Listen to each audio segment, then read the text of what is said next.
37-38% shooters have dry spells. So if next game he misses 3 or 4 threes and it doesn't look so good from outside, does he maintain his confidence to keep taking them? And does the coaching staff, I mean, those type of shooters that are not elite 40-41% shooters, there's two different types of them, right? There's the types that hit consistently 38 to 40%, and then there's the others that hit him in bunches. He looks like somebody's going to hit him in bunches. When he does, everything opens up for him and the Warriors. So it was great to see, man. He was grabbing rebounds, and even when he wasn't getting the rebound, he was being physical inside in a way that nobody else really is capable on the Warriors outside of maybe Al Horford and TJD, who got the DMP. But yeah, it was a fantastic. What did you take from what you saw from He his was. game today? All I want to say is I'm reading through some of the comments from you guys here in the chat, and you know when Kevin, who is a noted Jonathan Kuminga hater, when he is praising Jonathan Kuminga, he says here, as Lose Minga, as he likes to call him, his biggest hater, he played like Win Minga tonight. Let's see it consistently.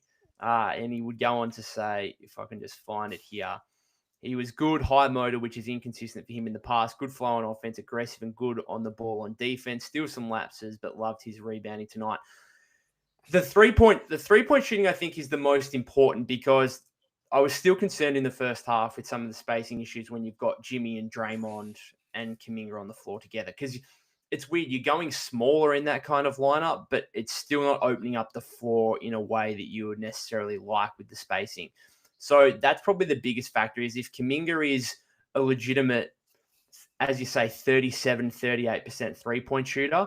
And not only that, but he's like taking them confidently and he's taking, let's say, he took 6 tonight. Let's say he's taking 4 to 5 a game. That makes so much of a difference to whether or not Steve Kerr can play this lineup consistently moving forward, which based on this game, you wouldn't be changing. As much as I don't like the small ball stuff, I don't like Draymond Green at the 5 to start games. But if you're going to limit Al Horford to 20 minutes a game, as Steve says, it is difficult to start him, potentially close him, and still playing minutes in between if you're only limiting him to 20 minutes. So I can understand why they're starting small. We can have the conversation about whether Draymond should come off the bench and maybe they should start Horford at the 5, Kuminga at the 4, Butler at the 3. I thought Draymond probably got better as the game went on in this game. And I thought some of his defense was actually excellent. He certainly lifted from what we saw in the preseason, no doubt. But I think the 3-point shooting is one thing with Kuminga. But if you are going to play small as well, his rebounding has to be consistent.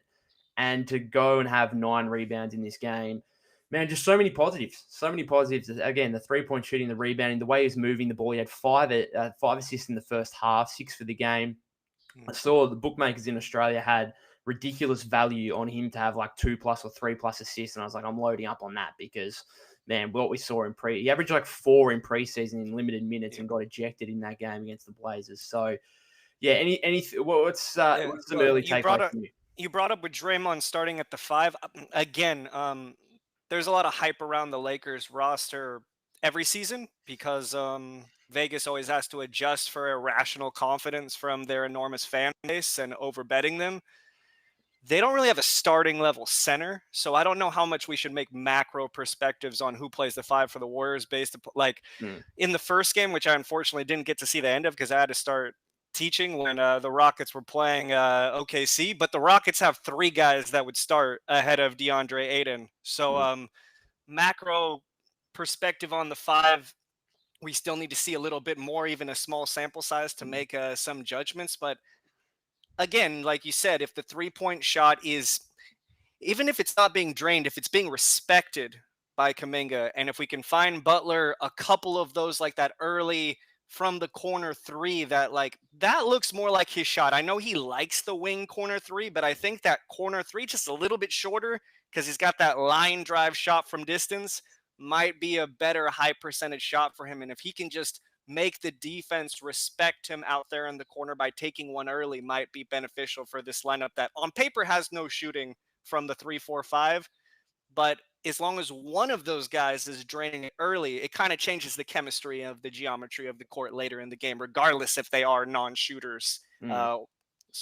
Yeah, we saw Jimmy knock one down early, and then Draymond in the 4th. I instantly thought of you because I remember you saying Draymond Green's 3-point percentages, Yep. they're a lie. It only comes from the first half. Well, Draymond did make a pretty big one late in the fourth quarter there, where the Well, you Lakers saw were where he making a made it, comeback. right? He made it right when he came out. He came out and he came back in after taking his breather, so his legs were there. So Mhm. maybe running a shot for him at that point when he's going to be butt naked wide open, but I mean he's a big shot maker. Just the percentages will show later that his first point shots last season and the season before were primarily from the first half. But regardless, when it went up, my I yelled, "No, that's a terrible offensive possession." But while it's in the air, I'm hoping it goes in, man. I hope to be Yeah. wrong every time on the bad takes, so it's good.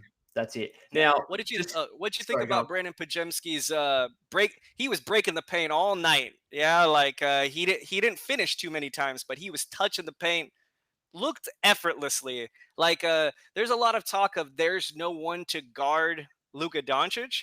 It doesn't look like the Lakers have anybody to guard Podziemski, let alone Butler. Like Vanderbilt's offense is so bad, he's low key unplayable Mm. despite being at least one of the top 10 defenders at his position. But it didn't look like they really wanted to use him. What did you think of Podziemski not abusing them inside, but it looked a little too easy for him to get into the paint if I'm a Lakers fan. Well, just to go on to the Lakers, like you look at, and that's the thing. I actually thought the Warrior offense in the first half, I was a little bit disappointed, only putting up 55 points, because I'm looking at this, like I did a preview episode over on the Patreon, and I was looking at this Laker team. I'm like, where's their defense? Like Vanderbilt is their only like good defender, you would say, but again, he's such an offensive liability, and the Warriors are just leaving him wide open from beyond the arc that JJ Redick really can't play him that much. You've got Luca, who had looked a little bit more improved, I would say, on the defensive end, perhaps with his conditioning playing a role in that. Austin Reeves not a great defender. Vincent is undersized. Jimmy was just going at his former teammate, Gabe Vincent, repeatedly. Hachimura, not really a plus defender. Aiton, a Mm. pretty awful defender for a center. So the Warriors, at the end of the day, they got what they wanted and they got their open looks. I thought Pods he was quiet. He finished 7 points, 7 rebounds. Again, his work on the glass is going to be important if the Warriors start small. He was three of What's his plus 7. minus like? But he's still plus 13. He was I plus don't know. 13, and Steve's going to love that. I didn't see the points. I didn't know that he only scored 7. It didn't feel like that. It felt like he was generating shots. So Yeah, yeah, I thought he was okay. we started the season with me shitting on Pods. I mean, I'm rooting for the kid every single day that I have to eat my words and that he's the type of player that when me and you are texting back and forth about what type of upgrades, he's a huge sweetener in any trade. These type of games you would think only 7 points. If somebody else values him, he looks like such a plus player for Mm, our system that if you can avoid it by attaching more picks, whatever trade that may be, the type of player that's worth amplifying the trade with draft equity rather than losing the bird in hand with what mm, he can do in his minutes. He's a league average starting rotation player when he plays like this, even without scoring. So mm. hopefully he can maintain that because he's the type of kid that last year Steve Kerr said in a couple interviews that when the shot doesn't fall for a couple games, it starts to get to his head. So he's got to maintain that. Keep doing the dirty work, even if the shot's not dropping. Yeah. Uh, Moving on from the starters to the bench, because I can see some of the comments here. There's a lot of comments about Will Richard and Gary Payton II, which is a debate that we've had consistently over preseason thus far. Thendex says, I think Will Richard should play over GP2. Envy said some of those GP2 minutes, I've lost it, sorry. Some of those GP2 minutes were unbearable. The missed open layup, the stupid turnovers, getting cooked by Luka. Will, as in Richard, impressed me so much. Will Def needs to play in front of GP2 for sure. Got like 3 steals and was super destructive all game. Did a little playmaking too. A lot of comments here suggesting that Will Richard should be playing over Gary Payton II. I'll tell you what, when Horford found GP2 on the cut and he was wide open under the rim and he blew a layup, I was like, what are we This is doing? fucking brutal, man. And that came, and then he had a putback opportunity. He missed that as well. And it's the frustrating thing is it came directly after his swat on Austin Reeves, Yeah. like the previous possession. So I don't know. The GP2 minutes weren't great. He actually ended up playing less than Will Richards. So GP2 played 12 minutes. He did close the game at the end there Yeah. when the Warriors kind of just wanted to go defense and try and restrict the Lakers a little bit. Will Richard played 13 minutes 35 seconds in his NBA debut. The plus minus would say he was a minus 11, but I think that lies a little bit. I thought he was good. He made his only three, which is a corner three in the fourth quarter. He had a strip on Austin Reeves at some point. I just saw a The tweet. second half of his stint was much better than the first half. He kind of was invisible in the first half. I'm pretty sure that's where the majority of the minus 11. And I think that 7-0 or 9-0 run that happened, I think he was on the floor during that time period. But I think that the Gary Payton conundrum that we've had since the 2022 finals, where he just becomes this like mascot of the Warriors, and in a way he might just be the club that the front office needs to take out of Steve Kerr's bag, because Gary's healthy right now.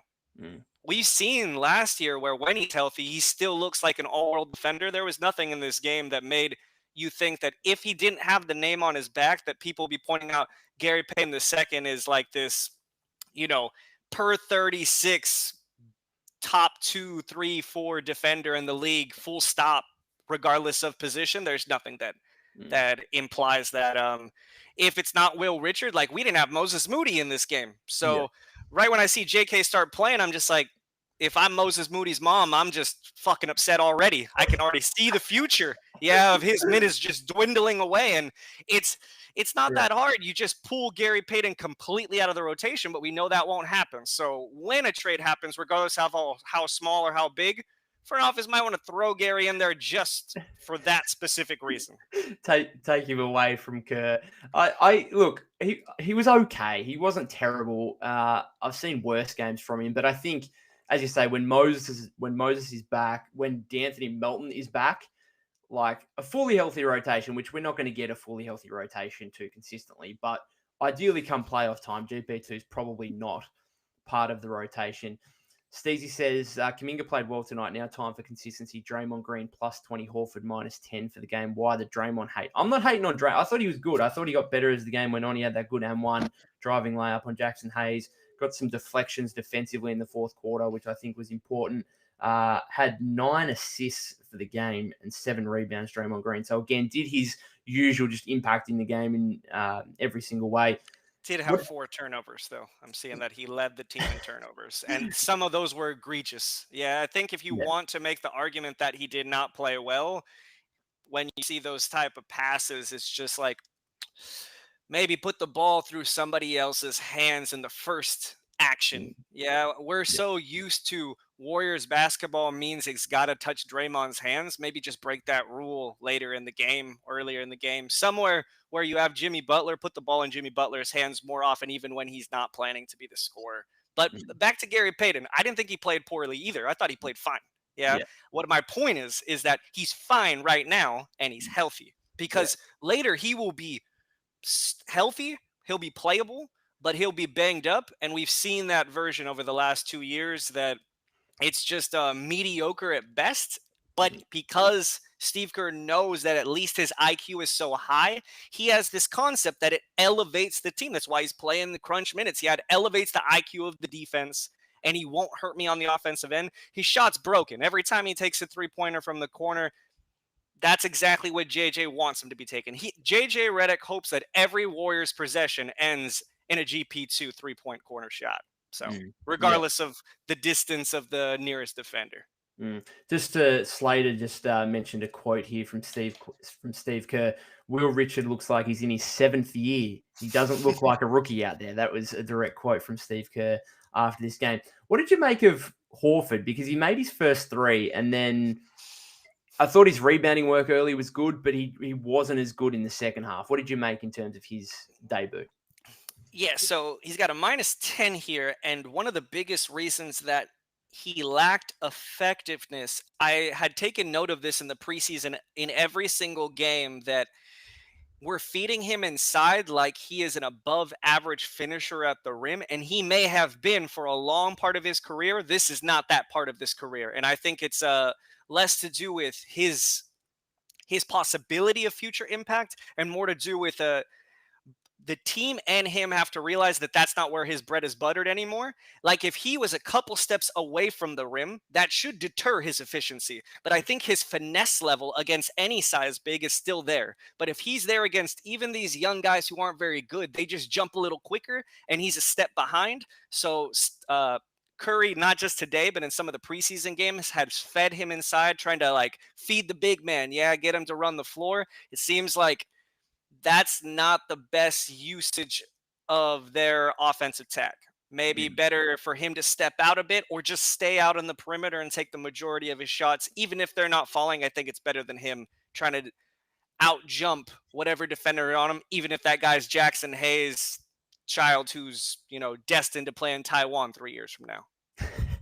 I think he'll get better as time goes on. I think he's still trying to acclimatize to the Warriors system. Obviously, again, I thought he was fine in this game, not great necessarily. It is interesting. So if they're going to start Draymond at the 5 and bring Horford off the bench, the big loser of this is Quentin Post, who And played Tristan Jackson, yeah. well, TJD was a DNP, not Yep. overly surprising necessarily, but Quentin Post played 8.5 minutes. He had a few minutes in the opening half and then a few minutes to open the fourth quarter. Quentin Post didn't take a single field goal, which we know his strength is as a three-point shooter. And if he's not going to take any threes, then what's he doing on the floor? He had a couple of rebounds. Like Quentin Post was a +5. So it's not like he was a complete disaster in 8.5 minutes. But it is interesting that this guy who figured as a big part of the rotation in the second half of last season, and Horford is only playing 20 minutes, and yet Post is the one that is kind of getting pushed to the edge of the rotation here with only 8.5 minutes. What do you make of that, or any other rotation decisions from Steve Kerr from opening night? Now let's stick on Quinton for a second. I think it needs to be said 8.5 minutes. It felt like 8.5 minutes too many in the way that he's playing. He just looks like he's sluggish, man. Mentally, he's already physically slow. His processing speed right now, whatever he's doing pre-game, do the opposite. Yeah, like for any athletes out there, like what you eat, whether you take a nap or you don't, like this is. I don't know what like he doesn't look comfortable on either side of the ball in any place on the floor. He looks uncomfortable anywhere, and an anchor is supposed to do the opposite. Yeah. He's big enough where him just standing in front of the rim is supposed to do something. He finds a way to just to move off that spot. +5, I think some of that was his 8 minutes was with Draymond, who was cleaning up a lot of that mess. I'd have to rewatch it. It's hard to watch it live and see how much of who's responsible for plus defense. But I said it in the first pod that we did, I think that like if Quentin Post is not in the top 10% of the league and per 36 attempts from three, he won't be in this league. He has to put him up. That's the only gift that God gave him. So if he's not going to shoot it, he's going to find himself on the bench because Trace Jackson Davis can pass at least. And Trace Jackson Davis, not the quickest guy, but mentally, he doesn't look like a child lost out there. Quentin Post, too old, too big, too talented to look as bad as he looked, despite the numbers saying otherwise. Yeah, it'll be interesting to see. I think against the Lakers, you could kind of get away with playing small and playing post for only 8.5 minutes and DMP and TJD. I do think against some of the bigger lineups, even, you're going to face the Nuggets later in the week. They were even rolling out some Valanciunas, Jokic double big lineups. Like you might have to, if you're Steve Kerr, you might have to go to Horford and Post together or Horford and Jackson Davis together. It does make me still wonder, and this is something I've been on pretty heavily over the last week. Do the Warriors need an upgraded center? Another guy who can just eat minutes, particularly during the regular season. If Horford's only going to play 20 minutes, if we don't think Quentin Post is up to it, if we don't think that Trace Jackson Davis is up to it, Thika says in the chat, it's pretty easy to look good when, pretty easy to look amazing when Gabe Vincent is guarding you. Lakers defense was terrible. Our interior defense was pretty horrific. Luka and Reeves were eating from 10 feet. Nice edit. So, yeah, nice edit. so if, with Luka and Reeves eating from 10 feet. We haven't mentioned Luka yet, but hilarious. He goes for 43, 12, and 9 in this game. 17 of 27 shooting. It was just Luka or bust for the Laker offense.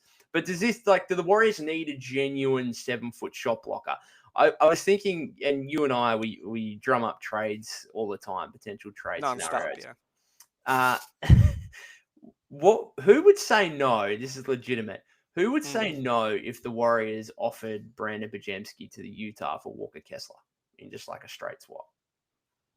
I think neither of them should say no, but who says no? It'd probably be the Warriors at this point. Yeah, like I think like they would need to, you said right now, yeah. If you Mm, wait till the deadline and you have a proof of concept that we have a hole at the center position, which me and you probably believe and we have the same belief system, I don't think the Warriors or the coaching staff specifically agrees with us on that sentiment yet. Um they didn't give him an extension, and he's the type of player that like, so restricted free agency, for those who aren't so like into the weeds about like the numbers and so forth, there's one specific rule of like putting a cap hold on the money that you offer when you give an offer sheet out to a restricted free agent, and that just deters almost everybody from touching a restricted free agent. That's why a lot of people talked about giving JK money but never actually physically mm, offered him money, mostly because the teams that were interested in him didn't have any money to give except for giving away contracts that they didn't want. Walker Kessler is the exact type of opposite player. Yeah, he's a starting center. mm. Not everybody needs a third guard. Every single team needs a starting level center or would like one if they can get it without giving draft equity. So I think that I like the trade. It's interesting on paper. I would prefer finding a way to get it with draft capital rather than having to give away Podziemski. And I think since Utah is basically at the back of the totem pole of when they expect to win their first title, even though Podziemski's still young, if I were them, I would be trying to get two firsts, even if they're two janky firsts, rather than picking up a player. But Yeah, that's just me. I would prefer to find a way to spend the draft picks yeah. rather. But it's difficult because he makes just more than a minimum, and we Mm. don't have no 5 million contracts. And you saw Buddy Hield, his effect at least when he's hot. So Yeah, shout out, Buddy. He make all 5 his threes in the second half? He at least made 4 of them. He was 5 of 9. No, he made the one early on Marcus Smart where he kind of pushed off on Smart and Smart fell over, and that was quite hilarious. So Buddy was 5 just of 9 from one thing distance. about Marcus Smart, the NBA was better without him in it. Yeah, like he's trying to do not just too much. He He literally is trying to be the first person character in every single possession, offense or defense. He is one of the most atrocious human beings in the NBA. He is one of the only people who has been actually fined for flopping. Continues to show like they should have ejected him and grabbing that shoulder on Steph Oh, Curry. man. Yeah. Just lucky that Draymond Green's already been suspended for physical assault multiple times in the last 3 or 4 seasons, because you felt Draymond, the smoke coming out from within him, that he just wanted to put him in the Uh, Rudy Gobert headlock. I hope that JJ is watching and thinking the same thing, that like the juice ain't worth the squeeze on this motherfucker. He is a waste of time. Yeah. I want to say that the bad thing about this is I think it's only going to get worse because I think Marcus Smart is just fairly washed at this point, and largely from a physical standpoint. I just don't think he's very good at basketball anymore. And when you lose your ability at basketball, more of the extracurricular, flopping, and I mean, what he did to Steph, like that could have literally dislocated his shoulder. That could have been Sure. Steph Curry gone for months, right? And we should be, as Warrior fans, like, we're all certainly angry about that. Like, that was an Not horrific just play. Warrior fans, NBA Yeah, fans, people that have stock economically, like real stock in the league, not just yeah, theoretical stock like we do, while we're making up shit. yeah. Like people that care about the NBA, every single big game that's been a big ticket game, Steph Curry's been in, and Marcus Smart comes in a relevant player. Got Jackson in the chat. It was a mistake to give him the DPOY. Everybody who gave him that vote should have their ability to vote revoked, yeah, for life, not ever come back. It was the worst DPOY ever given. He got Uh, torched in the 22 finals. mm, Torched. Yeah, they're like, oh, we'll yeah. do the drop. Yeah, we'll start with drop. We got the DPOY. Like, we can. Steph Curry, every time they ran drop, he hit a three, literally every single time. Al Horford still, when he walks in, has flashbacks from that fucking game when they tried to play drop against Steph. Oh dear. Zeb says easily need an upgrade at center, no brainer. We need to swap a guard for a big. That would be ideal. So just going back to the Kessler Podziemski thing, the Yeah. reason that I bring in like Podziemski would have to be in the deal for me rather than draft cap, because I agree. If you could do it with draft capital, great. But you also got to look at the future payroll. The Warriors, I don't think, are going to be capable of necessarily paying Brandon Podziemski and Walker Kessler together. Like Walker Kessler's a restricted free agent. You're going to have to pay him. I saw ESPN's projection for him was like 5 years, 116. So let's say he's 20 to 25 a year. Pods is going to be extension eligible next off season. People hate Pods and think that he's only worth like 10 to 12 million a year. He's going to be asking for 20. Like he's going to be asking for at least. Obviously, there's a whole season to come. We'll wait and see what happens. But if you're a starting caliber 2 guard in the league, we've seen some of the recent extensions that have been handed out. You're getting $20 million a year. That's just the NBA at the moment. And so you're talking about adding Walker Kessler, Brandon Podziemski's money together. I just don't think that will work, particularly when you've got Kuminga on this contract. Whether Kuminga's on the team or not, if he's traded, then you're bringing back contracts that are around 24, 25. So unless they're expiring, so you're just going to let expire and walk out the door come the end of the season, which I don't think you want to give Kuminga up for that. You'd really need Steph and Jimmy to take significant, and Draymond for that matter, to take significant decreases in 2027 at the end of their contracts, which may happen. I just don't think the Warriors are going to look at their payroll and say, yes, we can afford to pay Brandon Podziemski and Walker Kessler, which is exactly why, like, if you're going to trade for Walker Kessler, Pods is probably going to have to be in the deal, both from this is what Utah would want value standpoint and just the future of the Warriors payroll.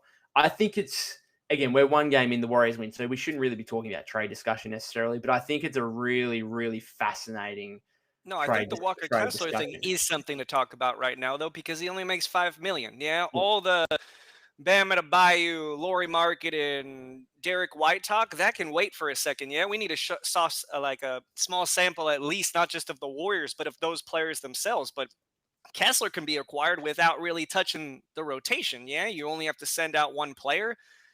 This team, I was often in the chat. I'm sure some of these people used to do the Patreon or do Patreon with Alchemy, and it's we're in the chat constantly arguing about trades and so forth. Yeah, and it's just like every time we played well in 2023 after the title, it was against a team that had no real center, and everybody get hyped. Yeah, it's just like, dude, we just played a team that doesn't have a top 10 center in the league, let alone a top 5 center, and then the next game we get waxed.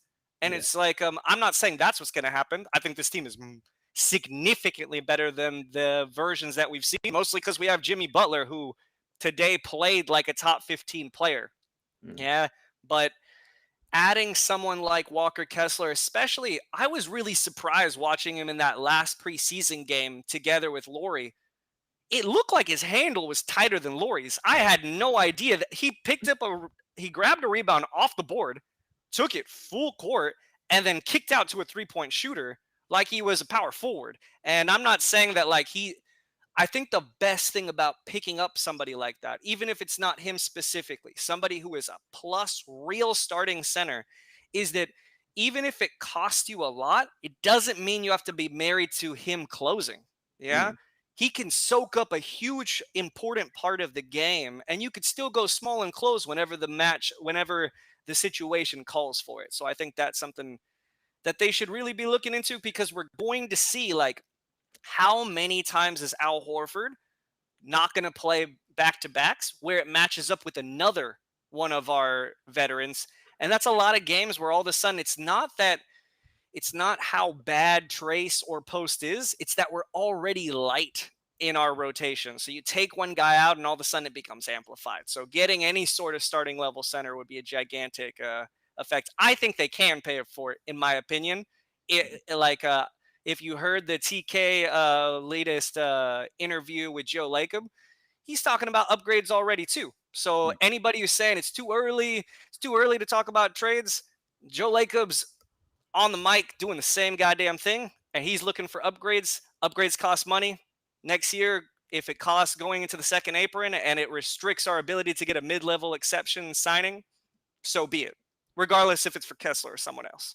I hope that 28 other teams around the league are watching this opening night, watching Jonathan Kuminga, because his trade value after this game skyrocketed. The problem is, why would you give him up after a performance like that? That's going to be the kind of double-edged sword, is if his trade value increases, well, that also just increases the chances that the Warriors are going to want to keep him.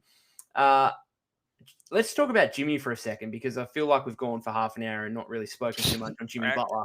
Man, So he has 31 points on 14 field goal attempts, 16 to 16 from the line, as I mentioned, 5 rebounds, 4 assists, plus 20 in the ball game, just under 35 minutes. Can we get this Jimmy consistently? Because if we can get this Jimmy consistently throughout the course of the regular season, this team can really be something, right? Because he was the number one guy today over Steph. And I think maybe that was a matchup thing because the Lakers started small and it was like, all right, well, we can just get Jimmy onto mismatches with Gabe Vincent basically every possession and just let him go to work from there. Man, he looked good. He missed the last 3 preseason games. I want to just a stat for you. Do you know the Warriors in preseason ranked 32nd in free throw attempts? 32nd. You'd be like, oh, there's only 30 teams in the league. But the Australian and Chinese teams? Yeah, if you include the international teams that played in preseason, the Warriors ranked 32nd in free throw attempts, 21.4 per game.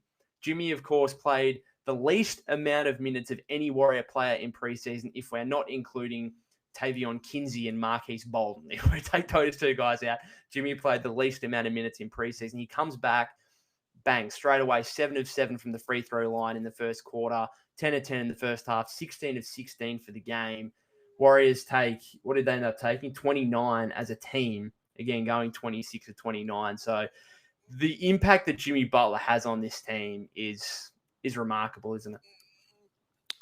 Yeah, I want everybody to take note, myself included, of what Jimmy Butler looked like today and just lower the expectations throughout the season because this style of play for his age is just unsustainable. And the person that knows that best is Jimmy Butler. That's why he doesn't do it all the time. Yeah, that's why he has to have shooters around him because he can't go inside and just create havoc with his body day in and day out for 82 games throughout the season. It's why the season shouldn't be this long because some of the best players can do things that they just simply can't do 3 to 4 times a week, especially when there's back-to-backs thrown into there. I would love if he could find his mid-range jumper that we used to see in those Miami runs because that saves some of this taxation of him having to cause this physical altercations at the rim that he is an absolute expert at. But him having the ball in his hands and not doing this, I was very surprised when we had just got him, right?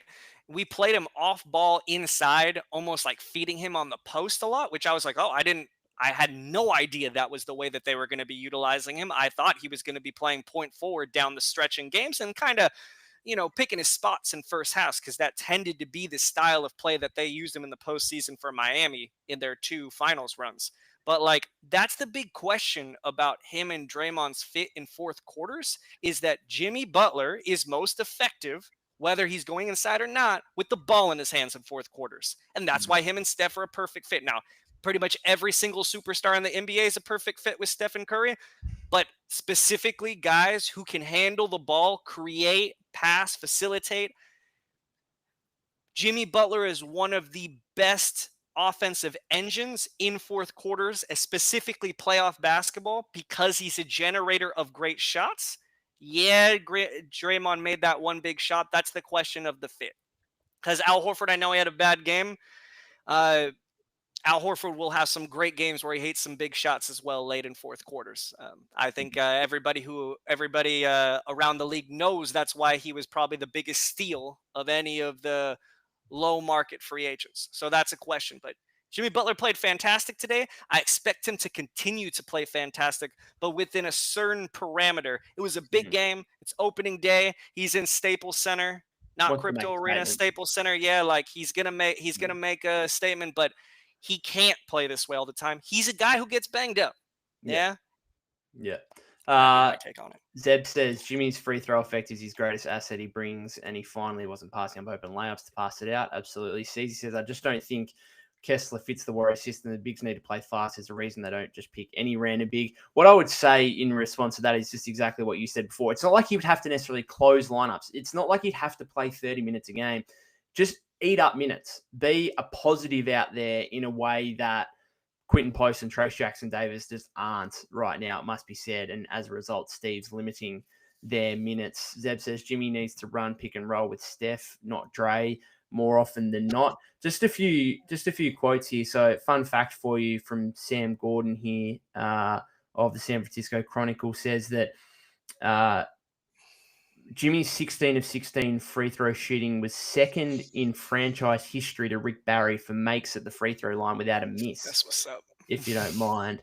And then Steve says of Kuminga, he's really matured. He had a great camp. He has a better understanding of what we need. I was talking to a few Lakers colleagues during the game, and a Lakers guy was basically saying, "Oh, expecting Kuminga to go back to his normal self after this and be looking off Curry and hunting for his own again rather than dishing out 6 assists like he did in this game." But I'm optimistic because this is not a surprise to me. Kuminga having this kind of game is not a surprise to me. This is what we saw in preseason where he had multiple games with 4 or 5 assists in limited minutes.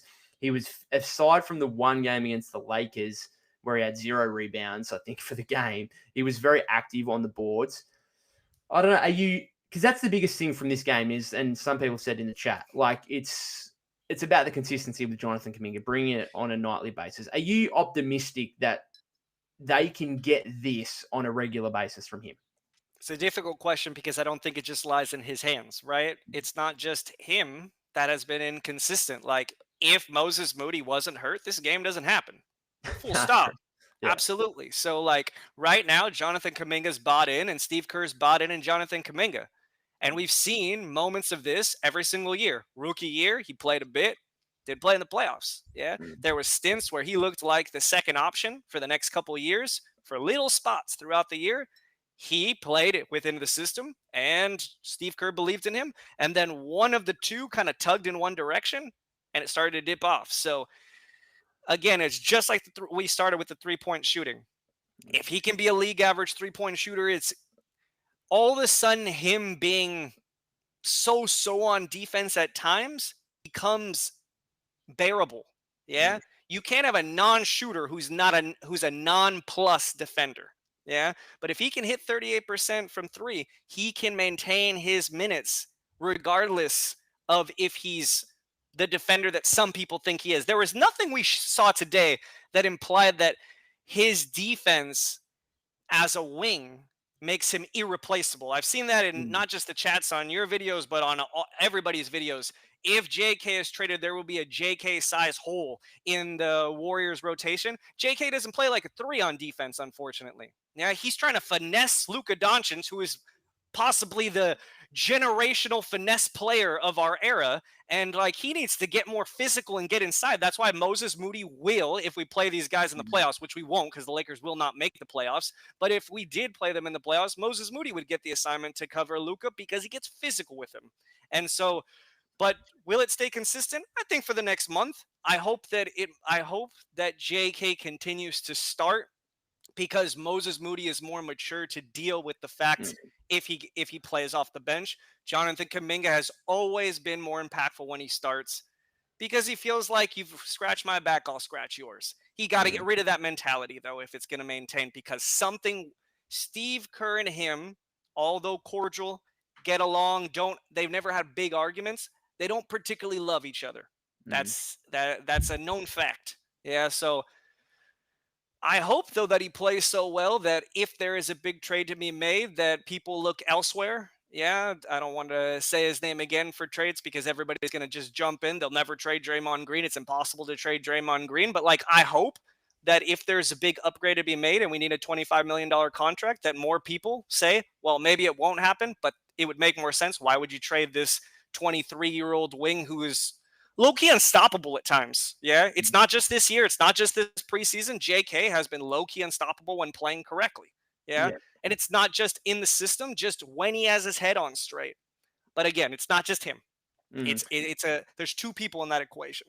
Yeah, absolutely. Just to bring together Draymond and Kuminga, I do want to give JK some credit because to go through everything that he and the franchise went through during the offseason and then to come out on opening night and deliver this kind of performance, like I think there's an extra element to come from that as well. And Draymond had a quote here from Slater: "When you ask for opportunity, you must deliver." He's been very vocal about his opportunity and he delivered. And he certainly did in this game. So credit to Jonathan Kuminga for that. Am I silly for saying that Luka Doncic went for 43 points And I thought Kuminga's defense was okay. Like, it's not as if it was awfully terrible. Like, I think he was still, with Moody out for this game, I think he was still Golden State's best answer for Doncic in this game. There's a play in the first half that I really liked where Luka was on the drive, went for like a pull up to his right. Kuminga was with him the whole time. Good contest, forced a big, quite a drastic miss. And then JK got the ball in transition, found Steph top of the key three, which I thought was an excellent play within itself. I'm just reading. Sorry, I'm just reading some comments. I thought his defense was actually, like, it wasn't awful for a guy who was guarding a guy who went for 43 points. Like, I don't know. Am I wrong on that? Like, I think he has potential defensively. I'm not blaming JK for the 43 points. I'm saying that there is so I have to rewind a bit back to, I believe it was the 23 season. There was this like 5-day span where there was like this handful of possessions where JK shut down BI and then shut down Jason Tatum, and everybody, including myself, for a long time, just took those 2 moments and just used that as like the stock to prove the fact that JK was a future all defensive player.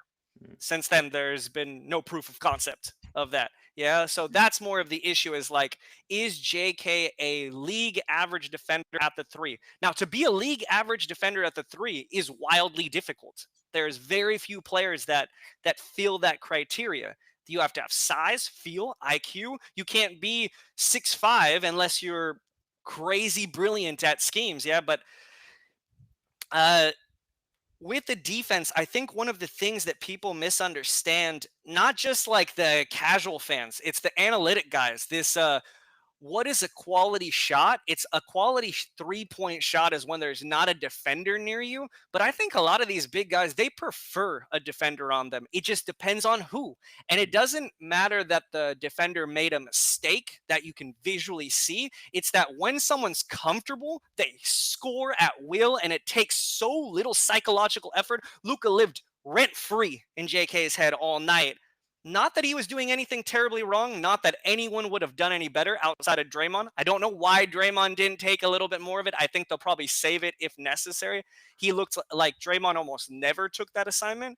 But I think it's more of a, is JK an excellent defender or not? Not is JK a poor defender or not? I think the poor part's more when he's off ball. That's why he needs to be above average at the point of attack. Yeah, absolutely. It's 4:45. I've got to go out for dinner. Anything else you want from, or you've got from this game at all? Let me just check my notes if there was anything. Austin Reeves' Toy Story Woody haircut, after it looks like he just took off the cowboy hat, is why he got 5 fouls early in this game, is atrocious. Whoever is the barber probably got his haircut in the Bay. Other than that, let me see. There's one other thing I wanted to add in. Just quickly, Jimmy Butler has revealed that he has a bet with Draymond Green that he will have a better free throw percentage than Steph Curry this season. Wild. Both went 100% tonight. 16 of 16 for Butler, 8 of 8 for Steph. I don't know. I feel bad for Jimmy because he's probably going to take more than Steph, so that probably hurts him a little bit. There was one comment I wanted to just shout out, but it was way back at the beginning. Tetekas, I don't know how to pronounce his name. The Cas, K-A-S, just nice shout out saying nice things. It's just nice to see nice comments on the internet, man, because YouTube is often a bit toxic. So it's nice just to see good things. I'm just glad everybody had a good time watching the game, man. Like, it's great we got to play the Lakers to start instead of OKC like the Rockets got. Tell me, before you go, can you give me a synopsis on the second half? Because I'm going to already see it on my phone pop up. I didn't get to see the second half of the Rockets OKC game. Did you catch that before the game? Of the Thunder Rockets game? Well, I turned it off going into OT because then the Warriors game started. Oh, went to overtime. Okay, I didn't even see this. No, double overtime. Double overtime. And so I didn't watch any of the overtime because the Warriors game started. So the second half, Shea had 5 points entering the fourth quarter, I think. Yep. And then he ended up with like 33 or 35 or something like that. And he finally got going. Just felt like for the first 3 quarters, the Rockets were inevitably doubling him and he was giving it up. And the Thunder just could not cash any of their threes whatsoever. I think they had like 2 or 3 threes in the first half. Really struggled from beyond the arc, which is going to be a question mark maybe for them and for the Rockets as well. The Rockets starting their huge lineup with Amen Thompson at the point. I think that's a problem for them. Now, Şengün was amazing. Şengün's just drilling threes now. I think he had 4 or 5 threes in this game. I'm just Wild. getting other stats. Şengün had 39,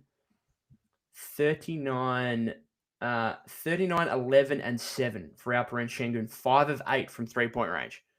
I was like, my goodness. So would you start Tari Eason then instead of No, starting one of the bigs? No, you're not a Tari Eason guy. Look, you could take Adams out, I suppose. Like Eason was, I don't think, good in this game.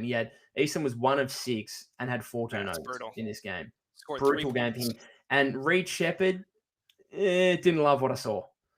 I actually think I'm looking at this Rockets team. So I suppose they need Finney Smith to come back. But beyond that, I don't love, like, their depth isn't great to me. With this Van Vliet injury, if Shepard's being asked to play like 28 minutes in this game, I don't love that. Capella's giving you 8 minutes off the bench. He's kind of a non-factor, I think. And then Josh Okogie is playing 20 minutes and then like closing some games. Like, I don't love... So their depth to me isn't great.